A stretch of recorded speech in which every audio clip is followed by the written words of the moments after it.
All right, coming in at number 51 on our 2024 NHL draft rankings with an average of 46.7, it's Adam Jecho from the Edmonton Oil Kings, a Czech native who's playing in the WHL. This guy is a monster, standing 6'5", but only 197 pounds.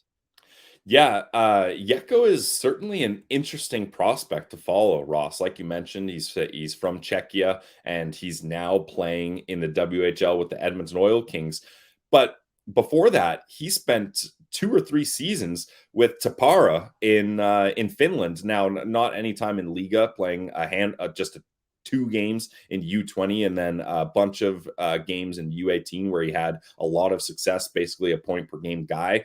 And then he comes over to the WHL. So it's interesting to see a guy that's getting all these different exposures to different hockey leagues and different countries and different competition levels. But with the Edmonton Oil Kings in his rookie season in the WHL, in 54 games, he had 23 goals, 24 assists, good for 47 points. He finished with 24 PIMs and a -7, and the Oil Kings did not make the playoffs. No, and look, this stats aren't jumping out at me for him either. And I know there's the adjustment period and everything, but to me, it seems like you're taking a swing on the potential of just the physical tools for him. This is a player that I'm probably a little bit lower on. He came over as a centerman, and midway through the season, they're like, you know what? Let's put you over there at right wing. Maybe you can be a Blake Wheeler type, because I don't think he's going to run you through the boards either, even though he's got that size. He just feels to me, I hate to say it, Pillsy, a little vanilla as a prospect. Like, there's nothing that really gets me excited on the flavor profile, the skill profile of what we're seeing with Adam Jecho, but I could be wrong. He could pop off for 50 goals next year too. I've been wrong before. Yeah, I think when you say the points don't really pop out to you, Ross, I think one thing to at least consider is he didn't play a full 66 here. So 12 less games than most WHL players here. Like 47 points in 54 games is pretty solid, right? That's almost a point per game pace.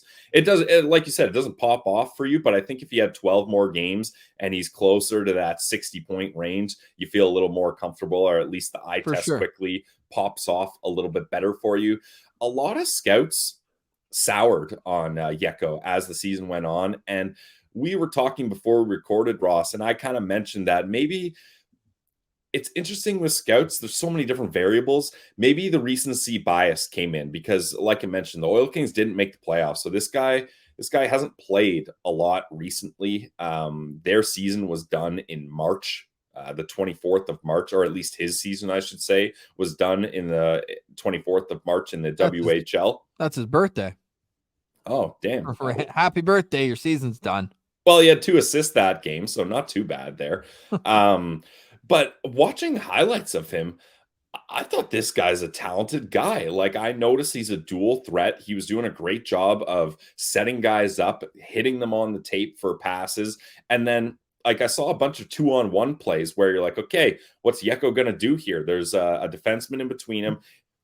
Excuse me. Is he going to force that pass, wait for the defenseman to get out of position and then find his teammate, or is he going to rip it here? And I found instances of him doing both. So I really think he's a good dual threat. The size is, you got to mention it, 6'5", 197 pounds, like you mentioned. But the issue is, he doesn't use that size to be a physical presence. And he's one of those big guys that isn't a great skater. So look, if you're going to be a big guy and you can't skate that well, you better be punishing opponents and making that part of your game. Now, he does use his size to protect the puck and to hold on to the puck and kind of shield off defenders that are trying to strip him, which is good. Obviously, you want that. But I think the big swing for Jecho, whether he's going to make it or not, I think the offensive talent is there. I really like both his playmaking and his scoring abilities. But if he doesn't find a way to be physical with that frame, especially in the WHL, like he should be an absolute bully out there. Like, guys should be shivering in their boots when they see him coming by. But he's just not that type of threat, and I think that's really hurting him.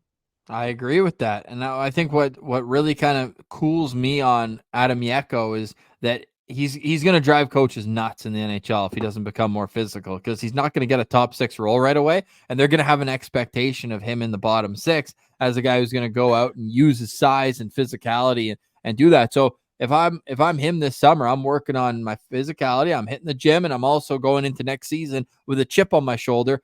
Wherever he goes in the draft, if I'm his agent, I'm going to tell him that he should have gone higher and that teams passed on him. I want a chip on this guy's shoulder next year, and I want him to come out and score 40 goals, score 50 goals at the WHL level. But there's a reason why our scouts are so low on him, considering at one point he was like almost a shoe-in first-round pick when you look at the physical attributes and how he was doing in his Finland career as a U18 player.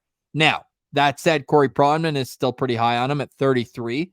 McKean's is at 35. Chris Peters at 41. Bob McKenzie at 48. Scott Wheeler at 51. And elite prospects all the way down at 64. So, although it's a little bit lower, there is what we can say about it is he was ranked by everyone. Nobody omitted him from their list. So he's on everyone's radar, and that makes me think that he could go higher than I'm at least anticipating. So I would be a little, I think they would leave a lot of talent on the board if they take him at 39. That's where I stand on it. But where do you have him for your Sens stars?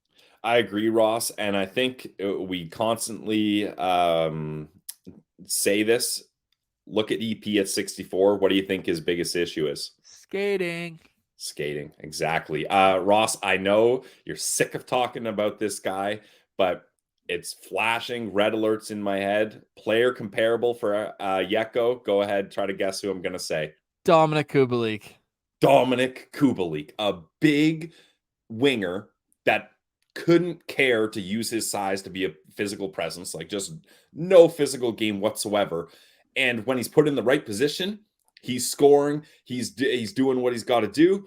But when he's not in a position to succeed, or a position he thinks he can't succeed in, let me put it that way, for Kubalik's standard, not Jecho, he might fall flat. And I really think Kubalik is kind of the perfect comparison there.